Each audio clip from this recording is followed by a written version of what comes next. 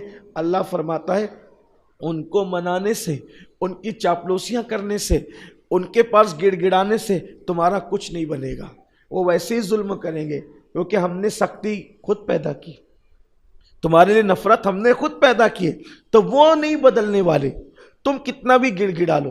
دیکھ لو آپ دیکھ لیجئے پوری دنیا میں حکمرانوں کے سامنے قوم مسلم ہاتھ جوڑ کر کے کھڑی ہے، لیکن کچھ نہیں ہو رہا ہے۔ تو اب اس کا حل کیا ہے؟ وہ بھی حدیث پاک میں ہے۔ اللہ کے رسول صلی اللہ علیہ وآلہ وسلم فرماتے ہیں اللہ نے فرمایا حکمرانوں کے آگے گڑ گڑانے سے تمہارا کام نہیں بنے گا، حکمرانوں کے پاس جا کے چاپلوسیاں کرنے سے تمہارا کام نہیں بنے گا۔ اللہ فرماتا ہے اگر تم حالات کو بدلنا چاہتے ہو تو میری بارگاہ میں گڑ گڑاؤ۔ اللہ فرماتا ہے میری بارگاہ میں گڑ گڑاؤ، اپنے گناہوں سے معافی مانگو اور کثرت کے ساتھ میرا ذکر کرو، میں تمہارے حالات کو بدل دوں گا، میں تمہارے حالات کو تبدیل کر دوں گا۔ یہ ہے اس کا خلاصہ جو میں نے آپ کے سامنے تفسیر خازن اور مشکات شریف کی حدیث سے پیش کیا۔ اب آپ مجھے بتائیں اتنی واضح دلیلیں، اتنی واضح چیزیں کیا کسی اور مذہب میں بھی موجود ہیں؟ نہیں ہے۔ آپ کو میں اللہ کے گھر میں پورے چیلنج کے ساتھ کہتا ہوں، حکمراں کیسے بدلیں گے؟ بیماریوں کا علاج کیا ہوگا؟ بیماریاں کیوں آتی ہے؟ ٹھوکریں کیوں لگتی ہے؟ آدمی چلتے چلتے لڑکھڑاتا کیوں ہے؟ اس کو کھجلی کیوں ہوتی ہے؟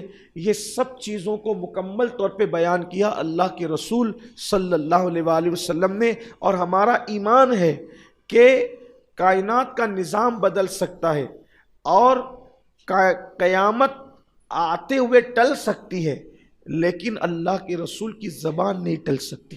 انہوں نے جو کہہ دیا، جیسے پتھر پہ لکیر ہوتی ہے، پتھر پہ بنائی ہوئی لکیر بھی کوئی مٹا سکتا ہے، لیکن مصطفیٰ جان رحمت نے جو فرما دیا اس کو کوئی بدل نہیں سکتا، اس کو کوئی تبدیل نہیں کر سکتا۔ تو اب جس رسول کے کہنے پر ہم نے اللہ کو ایک مانا، جس رسول کے کہنے پر ہم نے قرآن کو اللہ کی کتاب مانی، اب وہی رسول فرما رہے ہیں تمہاری بیماریاں ہو، تمہاری تنگ دستیاں ہو، چلتے ہوئے تمہارا لڑکھڑانا ہو، یا تمہارا جو ہے وہ ٹھوکر کھانا ہو، یا تمہارے چراغ کا بجھ جانا ہو، یا تمہاری اولاد کا تمہارا نافرمان ہو جانا ہو، یا حکمران کا تمہارے لیے سخت دل ہو کر تم پہ ظلم کرنا ہو، یہ سب ہمارے برے عمل کے سبب سے ہے۔ اب ہمیں کرنا یہ ہے، اس کا حل بھی بتایا اللہ کے رسول نے۔ اللہ فرماتا ہے کہ تم کو میری بارگاہ میں گڑ گڑانا ہوگا، اپنے گناہوں کرنا ہوگا، کثرت سے میرا ذکر کرنا ہوگا۔ اب آپ مجھے بتائیں ہم کس قدر نادان کہ ہمیں گناہ کے لیے ٹائم مل رہا ہے، ہمیں برائیوں کے لیے ٹائم مل رہا ہے، لیکن اللہ کے ذکر کے لیے ہمارے پاس ٹائم نہیں ہے، وقت نہیں ہے اللہ کے ذکر کے لیے، ہم وقت نہیں نکال پا رہے۔ حالانکہ اللہ کا ذکر بہت بڑی چیز ہے، اللہ کا ذکر بڑی چیز ہے، اللہ کا ذکر اتنی بڑی چیز ہے کہ جب ہم زمین پر اللہ کا ذکر کرتے ہیں تو اللہ فرماتا ہے آسمانوں میں تمہارا ذکر کرتا ہوں۔ تم اللہ کا ذکر کرتے ہو، اللہ تمہارا ذکر کرتا ہے۔ پھر فرمایا انسانوں کے مجمع میں تم میرا ذکر کرتے ہو، فرشتوں کے مجمع میں تمہارا ذکر کرتا ہوں، تنہائیوں میں تم میرا ذکر کرتے ہو، اپنی شان یکتائی کے ساتھ میں تمہارا ذکر کرتا ہوں، اس شان کے ساتھ تو جب ہم اللہ کہتے ہیں، اللہ اکبر کہتے ہیں، سبحان اللہ کہتے ہیں، الحمدللہ کہتے ہیں، لا حول ولا قوت الا باللہ العلی العظیم کہتے ہیں، یہ لا الہ الا اللہ کہتے ہیں، یہ سب آسان آسان ذکر ہے، ہم سب کر سکتے ہیں، لیکن کرتے نہیں، بلکہ بڑی معذرت کے ساتھ مسلمانوں کی زبان پر ذکر الہی کی بجائے گالیاں ہیں، گالی۔ اور گالی کیا ہے؟ حدیث پاک میں آتا ہے کہ جو دنیا میں زمین کے اوپر گالی دے گا، مرتے وقت اس کی زبان پہ کلمہ نہیں آئے گا، بلکہ مرتے وقت بھی اس کی زبان پہ گالیاں آئے گی، اس کا خاتمہ بھی ایمان پر نہیں ہوگا۔ یہ ڈر ہے، یہ اندیشہ ہے۔ بزرگوں نے فرمایا کہ گالی دینے والا جب دنیا سے جائے گا تو ڈر ہے کہ مرنے سے پہلے کہ اس کا ایمان نہ چھین لیا جائے۔ ہم نے گالیاں دی، اپنے بچوں کو گالیاں دے کر کے گالیاں سکھائی۔ میرے آقا صلی اللہ علیہ وآلہ وسلم کے دیوانوں، کتنا بڑا المیہ ہے کہ جس قوم کو ذکر الہی کرنے کا حکم دیا گیا، کتنا بڑا المیہ ہے، جس قوم کے لیے فرمایا گیا کہ اپنی زبانوں کو اللہ کے ذکر سے تر رکھو، اس قوم کا حال یہ ہو گیا کہ ان کی زبانوں پر گالیاں ہیں۔ جس قوم کو کہا گیا کہ گناہ کرو گے تو بیماریوں میں مبتلا ہو جاؤ گے۔ اچھا، کچھ لوگوں کا دماغ اس طرح چلتا ہے، وہ کہتے ہیں مولانا جو بھی ہو رہا ہے قبر میں جو ہوگا دیکھا جائے گا، میدان محشر میں جو ہوگا دیکھا جائے گا۔ یہ اپنے دماغ کا خبط ہے، غلط فہمی ہے کہ اگر ہم گناہ کریں گے تو اس کی سزا قبر میں ملے گی، گناہ کریں گے تو اس کی سزا آخرت میں ملے گی، اس لیے ہم دلیر ہو رہے ہیں۔ یاد رکھیے، قبر میں جو سزا ملے گی وہ تو ہے ہی ملنا، محشر میں جو سزا ملے گی تو وہ ہے ہی بڑی خطرناک، وہ ہے ہی ملنا، لیکن گناہ کی سزا دنیا میں ہی ملا کرتی ہے۔ اور اللہ اپنے بندوں کو بتاتا ہے کہ بندے، جب تیری دنیا کی سزا اتنی سخت ہے جو میں تجھے دے رہا ہوں کہ تو تڑپ رہا ہے، بے چین ہو رہا ہے، تو جب دنیا میں تجھے یہ سزا دے رہا ہوں تو سدھر جا، توبہ کر، ہوشیار ہو جا۔ تو جب دنیا کی سزا اتنی خطرناک ہے تو آخرت کی سزا کتنی خطرناک ہوگی۔ یہ دنیا کی سزائیں جھلکیاں ہیں، جھلکیاں۔ اب آپ سوچو، صرف ہمارا سر ہی درد کرے، توجہ کرنا، اگر کبھی ہمارا صرف کچھ نہیں ہو، صرف سر ہی درد کرے، یعنی کہ ہلکا ہلکا میٹھا میٹھا جو سر میں درد ہو اس کی بات نہیں کرتا، تیز کا درد ہو تو ہم کیسے تڑپنے لگتے ہیں۔ اب آپ مجھے بتائیے کہ جب ہم اللہ کے دی ہوئی سزا کے طور پر، اللہ جب بطور سزا اگر ہمارے سر میں صرف درد ہی پیدا کر دے تو ہم اس کو برداشت نہیں کر سکتے، تو وہ جو آخرت کے اندر جو چابک لے کر کے فرشتے موجود ہیں، ہتھوڑے لے کر کے جو فرشتے موجود ہیں، جہنم کے جو بچھو جہنم کے اندر انتظار کر رہے ہیں اللہ کے نافرمان لوگوں کا، ہے برداشت کرنے کی طاقت؟ سر کا درد جو دکھ بھی نہیں سکتا، جو پکڑ میں بھی نہیں آ سکتا، ہم اس کو برداشت نہیں کر سکتے، اور ہم دلیر کتنے ہو گئے، بہادر کتنے ہو گئے، ارے چھوڑ یار، یہاں عیش کر، جو قبر میں ہوگا دیکھیں گے، جو حشر میں ہوگا۔ میرے بھائی، اللہ یہاں تجھے سزا دے کر کے تجھے گویا کہ سگنل دے رہا ہے، بندے سدھر۔ تو اپنے سر اور کمر کا درد برداشت نہیں کر رہا ہے، تیرا ناخن ٹوٹ جاتا ہے اور ڈاکٹر اگر کھینچ لے تو اس کو برداشت نہیں کر پا رہا ہے، تو وہاں کا وہ عذاب کیا برداشت کرے گا؟ اس لیے پلٹ اللہ کی طرف، دوڑ اللہ کی طرف، معافی مانگ اللہ سے۔ اللہ کے رسول علیہ السلام فرماتے ہیں، حضور سید المعصومین تھے، اللہ کے رسول تمام معصوموں کے سردار ہیں، گناہ کبھی ان کے قریب سے گزر کے بھی نہیں جا سکتا۔ وہ فرماتے ہیں، میں ایک دن میں 70 مرتبہ اللہ کی بارگاہ میں توبہ استغفار کرتا ہوں۔ کیوں؟ امت کی تعلیم کے لیے۔ اور ہم پاپی گنہگار سیاکار کیا ایک بار بھی دن میں اللہ کی بارگاہ میں رجوع کرتے؟ کبھی توبہ کرتے؟ کبھی اللہ کی بارگاہ میں پلٹتے؟ نہیں پلٹتے۔ اور ہم چاہتے ہیں ہم خوش رہیں، ہمیں غم نہ ہو، ہمیں تکلیف نہ ہو، ہمارے پاس بلائیں نہ آئے۔ بالکل خوش رہو گے، زمین کے اوپر بھی خوش رہو گے، زمین کے اندر بھی خوش رہو گے۔ گناہ کرنا چھوڑ دو، گناہ کرنا چھوڑ دو۔ اچھا، جب یہ بات کہی جاتی ہے کہ گناہ کرنا چھوڑ دو تو کچھ لوگ دل ہی دل میں خوش ہوتے ہیں، ماشاءاللہ میں تو کوئی گناہ ہی نہیں کرتا۔ لیکن یہ جو نوجوان چھوکرے ہیں نا، ہمارے جوان، یہ جو گناہ کرتے ہیں ان کے گناہ چھوٹے ہیں، اور جو ہم نیک کہلانے والے ان کے گناہ زیادہ بڑھے. جیسے مثال کے طور پہ برا نہیں ماننا. ایک مثال دیتا ہوں. نوجوان لڑکے کر رہے ہیں زنا، سب کو برا لگ رہا ہے، سب برا مان رہے ہیں. کوئی پکڑا گیا تو اس کا بائیکاٹ بھی ہوتا ہے، ہونا بھی چاہیے، کیونکہ زنا ہے بہت بری چیز. اتنی بری چیز ہے کہ زنا کرنے والا جب غسل کرتا ہے تو اس کے ہر قطرے کے بدلے میں شیطان پیدا ہوتے ہیں، اور وہ شیطان قیامت تک پاپ کرتے رہیں گے، اور ان سب کا عذاب اس کے سر ڈالا جائے گا جس کے زنا سے وہ پیدا ہوئے تھے. پھر اس کے بعد یہ ہے کہ زنا کرنے والا جب غسل کرتا ہے اس کا جسم تو پاک ہو جاتا ہے غسل کرنے سے، لیکن اس کے دل پر وہ جو زنا کا پاپ کا دھبا لگتا ہے، 7 سمندر کے پانی سے بھی اگر اس کو دھلا جائے تو وہ دھلا نہیں جا سکتا. بہت برا جرم ہے. پھر اس کی زنا کی سزا اس کی نسلوں تک ملتی رہے گی. ٹھیک ہے، یہ لوگ کر رہے ہیں، بری چیز ہے، بہت بری چیز ہے، بہت بری چیز ہے. اس کا تو بیان ہی نہیں ہو سکتا. زمین لعنت کرتی ہے، عرش ہلتا ہے، عرش کانپتا ہے. جب کوئی زنا کرتا ہے تو عرش کانپ جاتا ہے، اور ایسا لگتا ہے کہ آسمان ٹوٹ کر ابھی گر جائے گا، لیکن اللہ تبارک و تعالیٰ اپنے کرم سے آسمان کو ٹوٹنے سے روک دیتا ہے، ورنہ آسمان پھڑپھڑانے لگتا ہے. اگر لوگوں کو زنا کا وبال پتہ چل جائے تو لوگ زمین میں دھس جانا گوارا کریں گے، لیکن کبھی زنا کرنا گوارا نہیں کریں گے. یہ زنا ہے، یہ گناہ ہے. لیکن نوجوان لڑکے ہیں اس میں مبتلا کر رہے ہیں. لیکن جو نیک لوگ ہیں، مذہبی لوگ ہیں، وہ اس سے بڑا گناہ کرتے ہیں، زنا سے بڑا گناہ. نوجوان لڑکے بھی وہ کرتے ہیں، لیکن نیک لوگ کرتے ہیں لیکن اس کو گناہ بھی نہیں سمجھتے. آپ کہیں گے وہ کون سا گناہ ہے؟ ابھی آپ نے بیان کیا کہ کوئی زنا کرتا ہے تو عرش کانپتا ہے، آسمان گرنے والا ہوتا ہے، زمین لعنت کرتی ہے، زمین لرزتی ہے، اور نسلوں تک اس کی سزا ہے. اب اس سے بڑا گناہ کیا ہے؟ تو اللہ کے رسول علیہ السلام فرماتے ہیں الغیبت اشد من الزنا، کہ غیبت تو زنا سے بڑا گناہ ہے. اب کتنے لوگ ہیں جو غیبت نہیں کرتے؟ داڑھی ہے، ٹوپی ہے، حاجی صاحب ہے، نمازی صاحب ہے، مؤذن صاحب ہے، امام صاحب ہے، خطیب صاحب ہے، ادیب صاحب ہے، سبھی مبتلا الا ماشاءاللہ. کیا دنیاوی طبقہ، کیا مذہبی طبقہ، غیبت میں سبھی مبتلا ہے. اور وہ غیبت کیا ہے؟ زنا سے بڑا گناہ ہے، زنا سے برا گناہ ہے. اب غیبت کا نقصان کیا ہے؟ غیبت کا نقصان یہ ہے کہ جو ہم نیکی کرتے ہیں، جس کی غیبت کرتے ہیں، اپنی نیکیاں اس کو دے دیتے ہیں اور اس کے گناہ اپنے نام عمل میں لے لیتے ہیں. اور غیبت کیا ہے؟ عورتیں کہتی ہے، مرد بھی کہتے ہیں. اب تو پہلے غیبت عورتیں زیادہ کرتی تھی، اب یہ 14 صدیاں گزر گئی تو مرد بھی غیبت کرنے لگے زیادہ تر.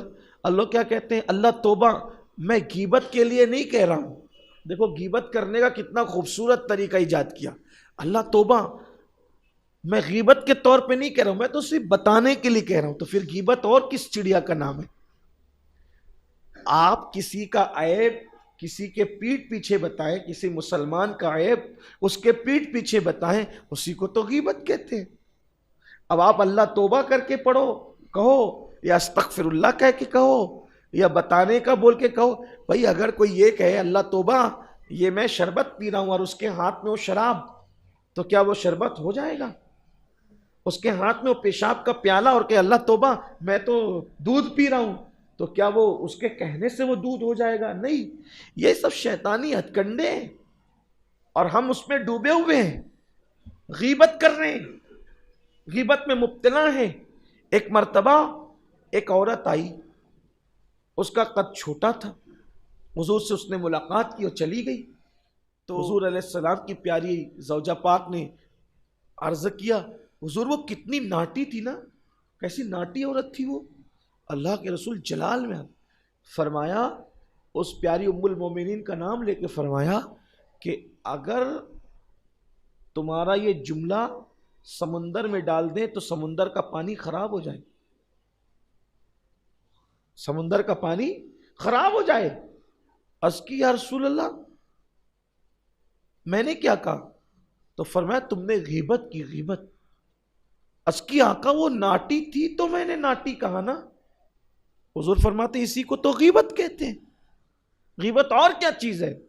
جس میں کوئی برائی ہو یا عیب ہو یا کوئی ایسی بات غیبت کی تعریف یہ کوئی ایسی بات کہ آپ اس کے منہ پہ کہیں تو اس کو برا لگے، اب وہی بات اس کے پیٹھ پیچھے کہنا، کہ اگر کوئی اس کو جا کر کے بتائے کہ بھئی امین القادری نے تمہارے بارے میں یہ کہا تو اس کا دل دکھے، یہی تو غیبت ہے، پیٹھ پیچھے کسی کے بارے میں ایسی بات کرنا کہ اگر اس کے منہ پہ بولی جائے تو اس کو برا لگے، تو یہ غیبت ہے، اور یہ زنا سے بری چیز ہے۔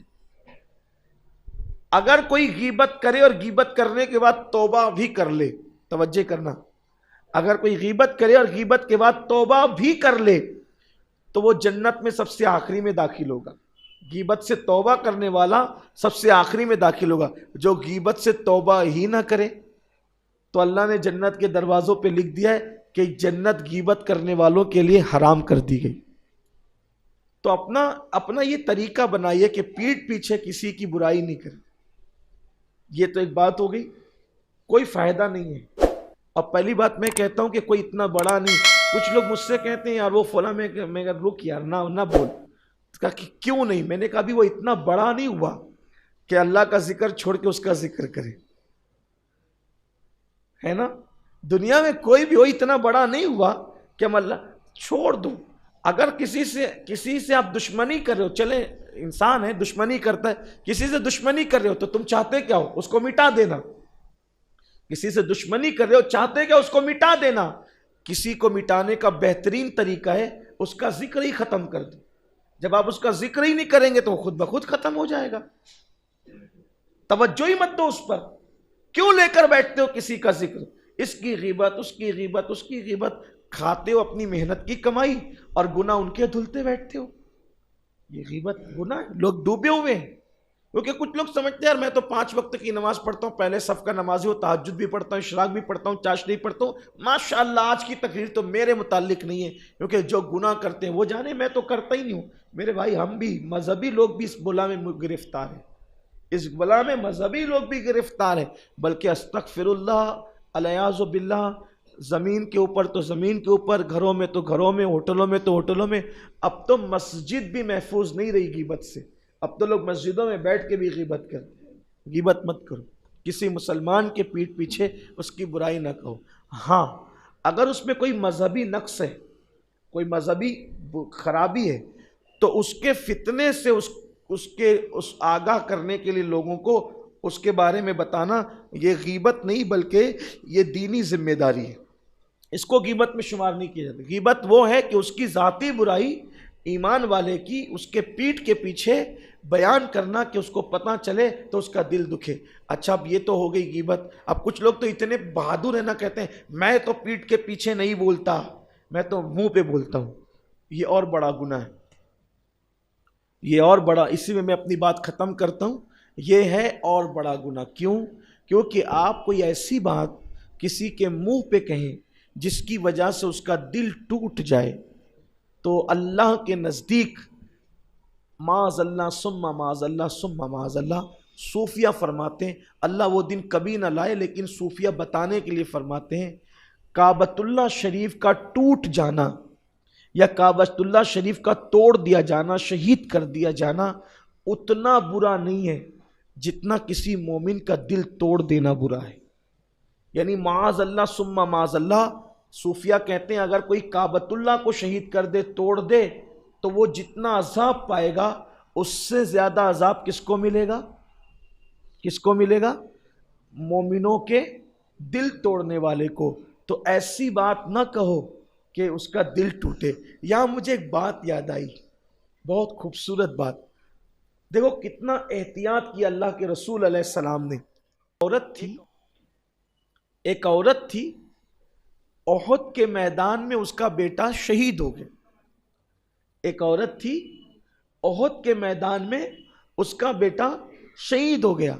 اب وہ عورت آئی اور اللہ کے رسول سے پوچھتی ہے کہ یا رسول اللہ میرا بیٹا زندہ ہے یا مر گیا؟ حضور کو پتا تھا کہ اس کا بیٹا شہید ہو گیا، انتقال کر گیا۔ حضور نے کچھ نہیں کہا، فرمایا میرے پیچھے عمر آ رہے ہیں، عمر سے پوچھ لو وہ تمہیں بتا دیں گے۔ خود نہیں کہا۔ حالانکہ کیوں نہیں کہا؟ اگر میں کہوں گا کہ تیرا بیٹا مر چکا ہے تو اس کے دل پہ کیا گزرے گی؟ حالانکہ کسی کو موت کی خبر دینا یہ ضرورت بھی ہے، کوئی گناہ نہیں ہے، لیکن حضور علیہ السلام کو دلوں کا کتنا خیال تھا کہ اللہ کے رسول نے اس عورت کو موت کی خبر نہیں دی، بلکہ فرمایا عمر آ رہے ہیں میرے پیچھے، ان سے پوچھ لو وہ تمہیں بتا دیں گے۔ حضور نے اتنا دلوں کا خیال کیا، اور آج ہم کیسی کیسی باتیں کر کے لوگوں کا دل توڑتے ہیں۔ ارے سب کو تو میرے بھائی جانے دو، ایک دن میں کئی مرتبہ خود اپنی بیوی کا دل توڑتے ہیں، کبھی اس کو گالی دے کے، کبھی اس کی ماں کو گالی دے کے، کبھی اس کے باپ کو گالی دے کے۔ سوچو تو صحیح، اور ہم اس کو گناہ بھی نہیں سمجھتے۔ ہماری بیوی ہماری رفیق حیات، شریک حیات، ہماری مونس اور غم گسار ہے۔ ہماری بیویاں اگر ہمارا منہ اترا ہو تو پوچھتی ہے کیا بات ہے، کوئی ٹینشن میں ہو، کوئی تکلیف میں ہو، اس کو ہمارا اتنا خیال۔ لیکن کیا ہم اپنی بیویوں کا اتنا خیال کرتے ہیں؟ کیسی کیسی گالیاں دیتے ہیں، تیری ماں ایسی، تیری بہن ایسی، تیرا باپ ایسا، اور یہ ایسا۔ تو آپ سوچو نا، اور کبھی ہم اس کو گناہ بھی نہیں سمجھتے، کیونکہ ہے بیوی، تختہ مشق بناتے رہو، ہے بیوی تختہ مشق بناتے رہو، بولے جا رہے ہیں۔ کبھی احساس ہے کہ ایک دن میں اس کا کتنا بار ہم دل توڑ رہے ہیں اور ہمیں احساس بھی نہیں، اور وہ بیچاری ہے کہ کبھی وہ احساس دلاتی بھی نہیں، روئے گی، چپکے سے رو کر کے دوپٹے سے آنسو پونچھ لے گی، ادھر ادھر روتے روتے کام دھام کر لے گی۔ اس کا انجام کیا ہے؟ عام لوگوں کا دل توڑو تو اتنا بڑا گناہ، رفیق حیات کا دل توڑو تو کتنا بڑا گناہ۔ اللہ کے رسول علیہ السلام فرماتے ہیں اگر کوئی بندہ پوری رات نمازیں پڑھتا ہو، ہر دن روزہ رکھتا ہو، کثرت سے تلاوت قرآن کرتا ہو، اتنا نیک ہو، اللہ اس کی کسی نیکی کو قبول نہیں کرتا۔ اگر وہ اپنی بیوی پہ ظلم کرتا ہے تو اس کی نیکیاں اس کے منہ پہ مار دی جاتی ہیں۔ مسلمانوں، دین سیکھو، یہ اپنا دین ہے۔ آج کن کن باتوں پر گفتگو کی جائے؟ کہنے والے نے کہا ہے کہ ایک ہنگامہ محشر ہے تو اس کو بھولوں، سینکڑوں باتوں کا رہ کے خیال آتا ہے۔ بولنے میں باتیں زندگی گزر جائے گی، لیکن ہماری داستان ختم نہیں ہو سکتی۔ بس آپ سے گزارش اتنی ہے، اگر آپ اچھا کرتے ہو آپ اچھا پاؤ گے، آپ اچھا نہیں کرتے آپ جانے، آپ کا رب جانے۔ لیکن اتنا ضرور ہے کہ اللہ فرما چکا وَمَا أَصَابَكُم مِّن مُّصِيبَةٍ فَبِمَا كَسَبَتْ أَيْدِيكُم، کہ تم پر جو بھی تکلیفیں ہم ڈالتے ہیں وہ تمہارے گناہوں کی وجہ سے ڈالتے ہیں، تمہارے جرائم کی وجہ سے ڈالتے ہیں۔ اگر چاہتے ہو دنیا میں خوش رہو، اچھے سے رہو، بلاؤں سے محفوظ رہو، گناہوں سے محفوظ رہو، اللہ تمہیں بلاؤں سے محفوظ رکھے گا۔ اور اگر گناہ ہو چکے ہیں، اللہ کی بارگاہ میں رو، گڑ گڑاؤ، توبہ استغفار کرو، اس کا ذکر کرو، اچھے بن کر رہو، اللہ سب اچھے اچھے کام کر دے گا۔ تم سدھر جاؤ گے، اللہ تمہارے کام سدھار دے گا، تم سدھر جاؤ گے تمہاری بگڑی بنا دے گا۔ اللہ ہم سب کے حال پہ رحم فرمائے، اور ایسے ہی گناہوں میں رہے، برائیوں میں رہے تو پھر اللہ تعالیٰ کی پکڑ بڑی سخت ہے۔ پھر وہ کس کو نہیں دیکھتا، وہ پکڑ لیتا ہے، اور جب وہ پکڑ لیتا ہے تو پھر دنیا کی کوئی طاقت چھڑا نہیں پاتی۔ پھر نہ کوئی ڈاکٹر علاج کر پاتا ہے، نہ کوئی حکیم علاج کر پاتا ہے، نہ کوئی تعویذ علاج کر پاتا ہے۔ جب اللہ پکڑ لے تو پھر کوئی چھڑانے والا نہیں ہوتا، اس کی پکڑ بڑی سخت ہے۔ اس سے پہلے کہ اللہ پکڑ لے، اس کی بارگاہ میں توبہ کرتے رہو، روزانہ اس سے معافی مانگتے رہو۔ بستر پہ جاؤ تو گڑ گڑا لو اللہ معاف کر دے، اس لیے کہ میں تو تیرا بندہ ہوں، گناہ تو مجھ سے ہونا ہی ہے، مولا معاف کر دے۔ معافی مانگتے رہو، گڑ گڑاتے رہو، اپنے کام بنتے رہیں گے انشاءاللہ۔ اللہ ہم سب کے حال پر رحم و کرم کی نظر فرمائے، اور اللہ تعالی ہم سب کو کہنے سننے سے زیادہ عمل کی توفیق عطا فرمائے۔ آپ کی اس مسجد میں ہر منگل کو قرآن مقدس کا درس ہوگا، آپ حضرات وقت نکال کر اس میں شریک ہوں۔ ابھی مجھے ذمہ داروں نے بتایا آتے وقت کہ پہلے بھی درس قرآن ہوتا تھا، لیکن پبلک کی طرف سے رسپانس نہ ملنے کی وجہ سے، لوگوں کی اس میں شرکت نہ ہونے کی وجہ سے درس کو بند کرنا پڑا۔ تو ایسی نوبت نہ آئے کہ درس بند کرنا پڑے، آپ لوگ اس میں شریک ہوئیے، اس لیے کہ جب قرآن کا درس ہم سنتے ہیں تو ہمارے دلوں پر سکینہ نازل ہوتا ہے، اللہ تعالیٰ ہمارے دلوں پر سکون نازل فرماتا ہے، اس کی بہت برکتیں ہیں۔